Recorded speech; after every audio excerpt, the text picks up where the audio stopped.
In questo sabato del Mandorlo, qui allo Spazio Temenos, le scuole sono impegnate nel progetto Identità Siciliana. In cosa consiste? Sì, è la quarta edizione di un progetto ambizioso che nasce nel 2016 dalla sensibilità del provveditorato di Agrigento, dottore Zarbo e comunque dottoressa Ierna, e ha il preciso obiettivo di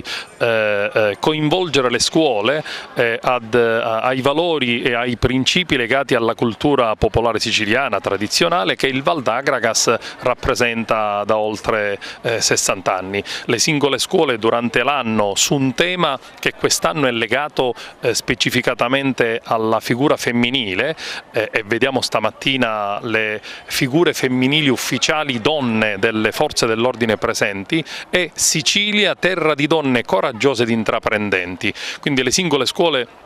presenteranno i lavori legati alle storie di donne importanti nella Sicilia passata attraverso momenti recitativi, espressivi e di danza. In questo contesto il Val d'Agragas coordina questa iniziativa compartecipando alle scuole e dando le indicazioni più opportune per meglio rappresentare la identità siciliana. Il provveditorato è in prima fila a sostenere questa iniziativa. Sì, alcuni anni fa, quando proprio Lello Casesa per conto del Val d'Agragas ci propose questa iniziativa e quindi la collaborazione, il dottore Zarbo diede la massima disponibilità e io ho fatto di tutto perché venisse portata avanti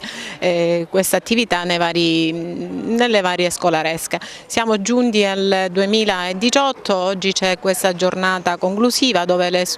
singole scuole che hanno partecipato al progetto su una tematica scelta all'inizio dell'anno da una commissione, perché è stata istituita tanti anni fa ma anche rinnovata nel corso degli anni in base alle esigenze, è una commissione nella quale fanno parte dirigenti scolastici, docenti, referente della consulta, naturalmente io e il dottore Zarbo. Stamattina proprio i ragazzi su questa tematica scelta, come dicevo, dalla commissione hanno lavorato nel corso dell'anno e si esibiranno ognuno in maniera diversa in base all'attività che hanno voluto scegliere e portare avanti nel corso dell'anno. Questo sarà un modo per i cittadini ma anche per le varie scolaresche di confrontare e di vedere quello che hanno realizzato nelle varie istituzioni scolastiche e devo dire che l'ufficio, il dottore Zarbo, io, Lello Casesa, insomma tutti coloro che facciamo parte del gruppo sul bullismo siamo estremamente soddisfatti di come è stato portato avanti questa attività nelle scuole con la sensibilità e professionalità dei docenti e degli alunni.